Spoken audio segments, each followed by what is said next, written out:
Welcome to Fat Chicks on Top. This podcast contains frank discussions about the body, sexuality, and occasionally uses swear words, which may not be appropriate for people under the age of 18. This podcast also uses facts, statistics, and mathematics, which may not be appropriate for liberal arts majors. And this podcast relies on science and reality, which may not be appropriate for evangelicals. I got the email. You got the email. I got the email. You got the email. Hello, listeners, and welcome to the show. This is your host, Auntie Vice. And today's episode, I'm going to answer a bunch of reader inquiries and listener inquiries, talk about some updates from our amazing guest, and get you ready for Pride Month. So I wanted to get around to answering some of the emails and direct messages I've gotten from listeners and readers over the last month. And we're going to start out with one that I've gotten several times, which is, how did you get the name Auntie Vice? For those of you who are not familiar with me, I had besties in college, and they got married and adopted a son over 21 years ago now. And when they adopted him, they wanted somebody to have like a godparent role, but without the God involved. And because I had taught Daddy and Dado all about sex, drugs, and rock and roll in college, they decided they wanted me to have a relationship with their son where he would feel very comfortable asking me things that they may not be comfortable asking Daddy and Dado. And so they gave me the name Auntie Vice. So it's actually a family name. And it stuck when I moved from research into doing performing and podcasting. It just fit. And I love being an auntie. I had no desire ever to be a mom. And I am not a mom, which is very happy on my end. But I do like being around and supporting kids and helping them in their own development and just having fun. So that's where Auntie Vice came from. The next listener wrote in and said, "Dear Auntie Vice, how do you change my personal fluids to taste better?" And this comes from the guy in his 20s. And it is a question that some folks ask is, how do you make your body fluids taste better? And the advice is the same for any gender, in that the less fast food you have and the less meat you eat, the more preferable your body tastes to most people. In fact, I've known quite a few folks who really don't enjoy the flavors that are imparted when somebody has a heavily fast food diet or heavily meat-centered diet like the Atkins diet or the paleo diet, because of the chemicals your body puts off tends to make body fluids more pungent and more bitter in ways that are not pleasant. The other thing is to avoid bitter tasting things a day or two before you plan to hook up. So things like coffee will impart a bit of a flavor, and tend to go for sweeter things like fruits and vegetables will help season you, so to speak. It's not a guarantee, but it will help. Additionally, anything that makes your pee smell funny, like asparagus or coffee, will also change the flavor of your body fluids. So if somebody's complaining about the way you taste, then you might want to consider making some of those dietary changes, at least temporarily, if you can. Not everybody's going to notice a difference right away, but most people notice some body odor changes and flavor changes, which are generally perceived as pleasant.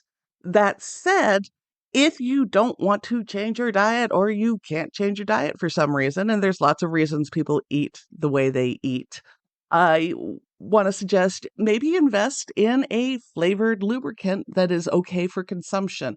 I'm a fan of the Intimate Earth line, and they have a variety of flavors that are hypoallergenic, and they tend to be pretty true to the flavors that they advertise. They don't taste too chemically.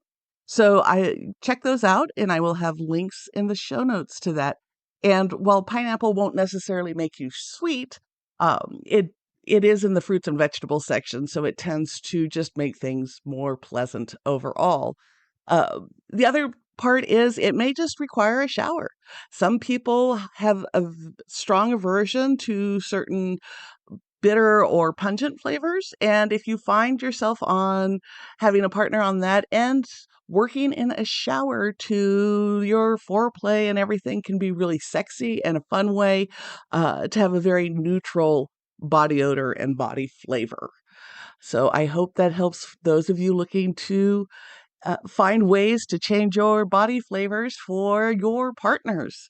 Um, or just don't engage in those activities if you find it very unpleasant. It's always okay to say no. Um, but yeah, having those conversations with your partner to see if that's part of the what's putting them off of doing things that you may otherwise want to engage in can be a great tip, and a great way to enjoy those activities. So thank you for writing in about that. And then I had another reader write in. They are a bigger bodied femme and they were looking for the best strap on for some strap on play. I am a fan of Sport Sheets. Sport Sheets products tend to be very well made. They come in a variety of sizes and they have a couple of strap-ons that fit hip sizes over 50 inches, some as much as 65 inches, which can be very helpful. I prefer the ones that are called the two-step, which have a strap around each thigh as well as the waist to kind of anchor things in place, and I will put a link up for that. I, however, am a completely lazy top when it comes to activities, and my favorite has always been a thigh harness. You wrap it around your thigh and mount the harness, and then somebody can straddle your knee and ride you. And I find that infinitely enjoyable. You can use it in lots of different positions, and I'll have a couple of my favorite thigh strap-ons in the show notes as well. So those tend to work better for bigger bodied folks. And Sport Sheets also has one that is uh, has a leather look to it, but it's vegan leather. So for those of you who are looking for a vegan alternative, I will have that up as well. We are getting ready to go into Pride Month. Pride Month starts in June, so I hope you all have a fantastic Pride. And in getting ready for that, I wanted to talk a little bit about queer history. So every year there's people who complain about different aspects of Pride, and this has long been a debate in the community of, is Pride a party? Is Pride a rebellion? And in fact, it's both. For folks who are like me, who grew up as a Gen Xer, for folks who are millennials, we actually remember a time where it was as dangerous, if not more dangerous than now, to be out and queer. And so for us, it was a real coming together to show, that we are okay being who we are and celebrate who we are in a world that said that we're not okay. In the last 4 or 5 years, with the shift in politics, we've shifted back to that point where especially the trans folks in our community are under fire and under attack daily from official sources, from government sources trying to eliminate their existence, or at least the knowledge of their existence. So showing up and standing out and being as queer as you want to be is a real political show of force. Our bodies are political. It's not that they hate us because the professional lesbian couple, where one's a doctor and one's a lawyer, adopted a kid and they live in the white picket fence in the suburbs. That's never what's angered the right wing as much as it is those of us who can't pass. And whether that be the way you present your gender, the way you present your sexual orientation, it's those of us on the fringes that have always gotten the most attacks. Right now, it's trans folks. When I was working in HIV and AIDS in the late 80s and early 90s, it was the sissies and the femmes and the butches. And these folks were not as welcome in our community because they were seen as like we could be respectable enough. And if we could get the people to respect the professional queers, then the rest of us would get pulled into the fight for rights. And this respectability politics really dominated the LGBTQ community through the 90s and into the early aughts. What we found is there's no way to be respectable enough to not be attacked by the right wing. It doesn't matter how good we are, how much we fit in. And for a lot of us, we don't want to fit in. I never wanted to fit into heterosexual norms. That was never part of who I was, and it's never part of who I could be and be okay with myself. And what we found by pushing the more normative, more acceptable agenda to the conservative side of the political spectrum is that we got gay marriage, which, by the way, will be under attack again, it looks like, through the courts. But we got gay marriage, but we still don't have employment rights in most states. We still don't have housing rights in most states. The things that cost people money, like having to employ somebody you may disagree with, are the ones that got shat on by the mainstream queer establishment. And so now I think it's especially important to show up to Pride and be out when you can and when you feel safe enough to do it. Because when folks can see other LGBTQ folks in your area, it gives them a feeling of safety, a feeling of community, even if they're not necessarily participating. And for those of us who are a bit older, I also think it's important that we show up so that the kids coming into the community can see that, yeah, you can get old, you can be happy. It's, you know, not the end of the world coming out, because not everybody has real positive messaging around LGBTQ folks. On that, the way they're attacking that the most is trying to remove queer books from schools and libraries. Anything with supposedly queer themes are under attack. And we've had several authors on here whose books have been part of those boycotts and bans. And I've reached out to several others who are currently engaged in lawsuits on boycotts and bans on their books because they have LGBTQ themes. The thing is, we never question books in the library that have heterosexual themes, right? You can read books about kids dating, about kids, you know, exploring who they are, as long as it's heterosexual. And they want to get rid of queer stuff because they don't want people to know that there's an alternative out there. So some of the ways you can help out on this, if you want to make sure that people have access to this information, is donate the banned books to your libraries. Show up to your school board meetings when they have conversations about book bans and fight these book bans. Ask the people who want the bans to actually tell you what the book is about, because you'll find 99% of the time the people who want these bans haven't read them, right? They've read one or two passages that got passed around on the internet that they found offensive when taken out of context. But kids need to know their options. We need to know that there's not just one way to grow up and to grow up safe. And we've got to show up for folks in ways that maybe we weren't necessarily shown up for, or that other people fought before you got here, to make sure that you knew there was an option to be out and safe and okay. Because right now our trans folks really aren't. So I would encourage you to check on your local school boards and see when they're uh, enlisting candidates, when they're having conversations about content and sex ed, and show up and make sure you're advocating for people to have healthy information.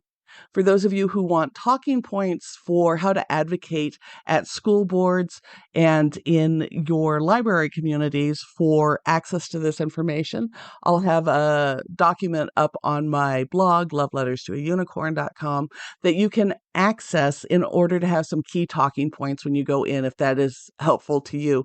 But we need to make sure our kids know that this stuff is available, right? It sucks to grow up thinking you are alone. And to know that there are other folks like you really can be life-saving. And I'm not overstating that. Knowing that you are not alone, that you can grow up gay, that you can grow up trans, that you can grow up queer, allows kids to grow. And that's really what we're fighting for. And on that, for my local listeners here in Grass Valley, there's an opening on the Nevada City School Board for an appointment. We have a school board member stepping down, and they are temporarily appointing somebody into her position before the election that'll put you in a better spot to be elected to the school board. And we have a rather extreme right school board here in Nevada County. So I will also have a link for that application, and you have to apply before June 12th. So if you feel like doing community service, that's great. For other folks, check on your local school board meetings. They all have to post their agendas online, and check that out to make sure that kids are having access to good information and safe information about being LGBTQ plus, right? And it's a great way to start your Pride Month is figure out how you can help in your local communities. Also going into Pride, I want to talk about something that's come up in a number of events that I've been involved in over the time. I am a big proponent of keeping mainline Pride as affordable and accessible as possible.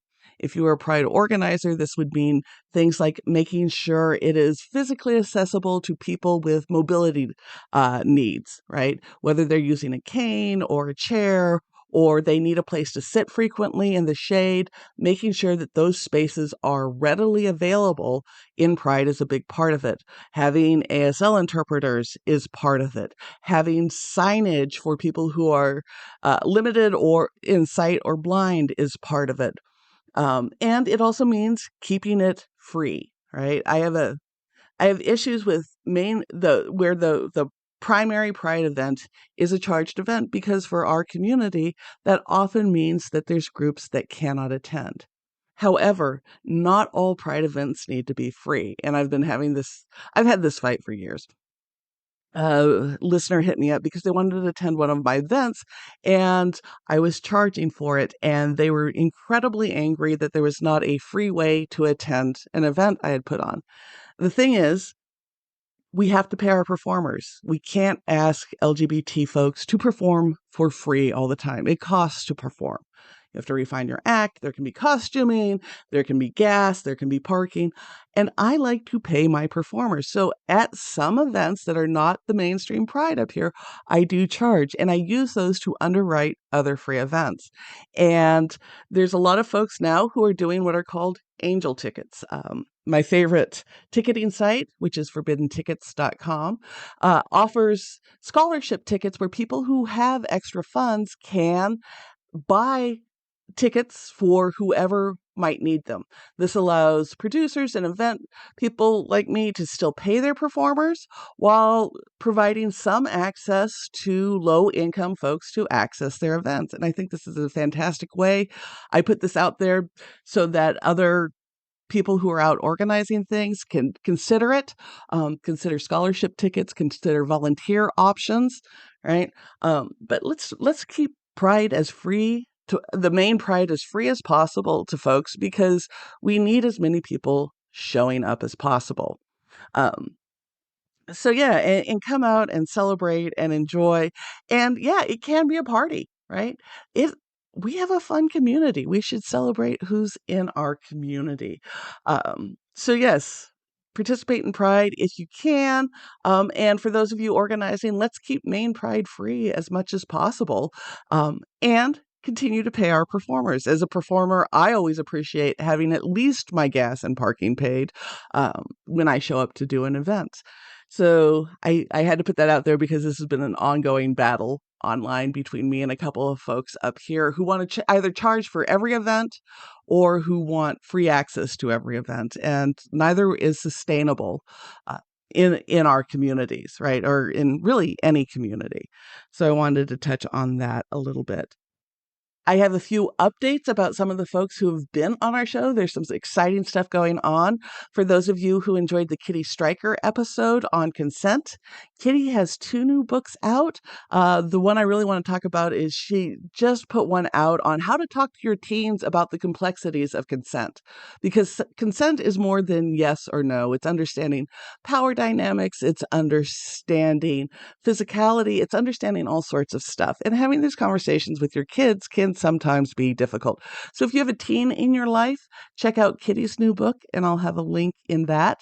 While we're talking about kids, Tracy Whitlock, who was on the show last season, she is the registered social worker in Canada who does Indigo Journey, and it's indigojourney.com. Tracy has a whole new set of free resources for parents of LGBTQ teens to help them parent and have the conversation they need. So I'll have a link to her website to check all of that out. For those of you who listened to the episode with Mir Green from Wicked Grounds, Mir is trying to pay off some of the remaining debts of the cafe, and so that they can keep the Wicked Grounds education line going without maintaining the cafe. If you have the ability, please donate to Wicked Grounds. They're paying off their debt at 25 cents on the dollar. If they can do it this month, I will have the link to their Patreon as well as their Venmo and other things to keep a critical uh, resource for the kink community open. So those are some of the big news coming out of different folks on the show. Couple other things that are coming up for those of you who are in the Los Angeles area. I'm going to be there for DomCon at the end of May. I will be teaching on the 30th about BDSM and body image, so you're welcome to come see me there. And for those of you who are in the London area, I am going to be teaching at the London Alternative Market Retreat in Kent in the middle of June. So you can always come out and see me there as well. And then I will be flying from there to Chicago to teach at DG2 on the weekend of June 22nd and 23rd. So hopefully I can connect with some of you all there, which should be tons of fun. We got all of those events going on. If you are looking to get away to the Grass Valley area in the Sierra Nevadas, I've got a couple of events coming up. On June 1st, I've rented all of the pontoons on Rawlins Lake for a Rawlins Lake boat takeover. The boathouse was purchased a couple of years ago by a very sweet lesbian couple from LA. And so you'll be supporting queer businesses while floating around on the lakes. And I'll have the event link in the show notes, as well as you can go to Forbidden Tickets. And at the end of summer, August 2nd to 4th, we have Gay Day on the Yuba up here in Yuba County. And tons of folks, we have several thousand folks come up to the Sierra Nevadas to spend the day on the river. I am pairing an LGBTQ sleepover. We have an enormous Airbnb that sleeps 12 as well as 7 campsites on the ground.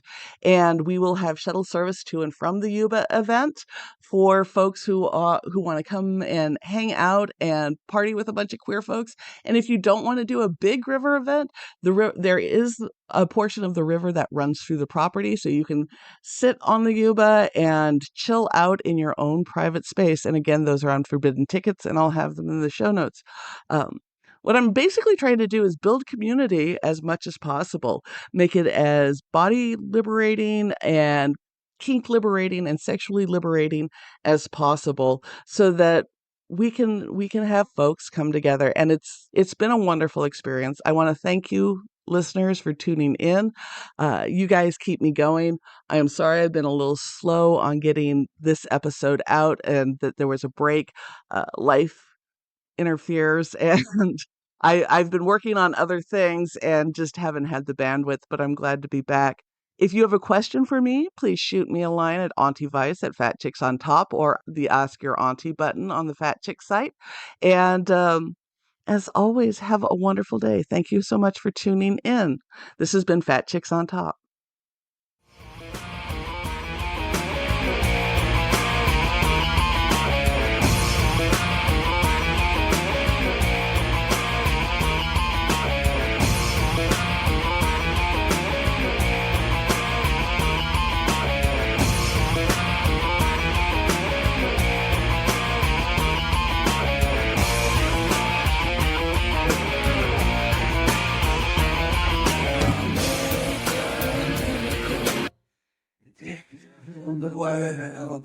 Thank you for listening to this episode of Fat Chicks on Top. Please like, subscribe, and review our podcast on whatever platform you listen to it on. If we like your review, we may even read it online. This has been an Auntie Vice production. Producer and host, Rebecca Blanton. Audio production by Sharon Smith. Music by David Manga. And more music by Sharon Smith. For more information about Fat Chicks on Top, please visit our website for all things Fat Chicks at fatchicksontop.com.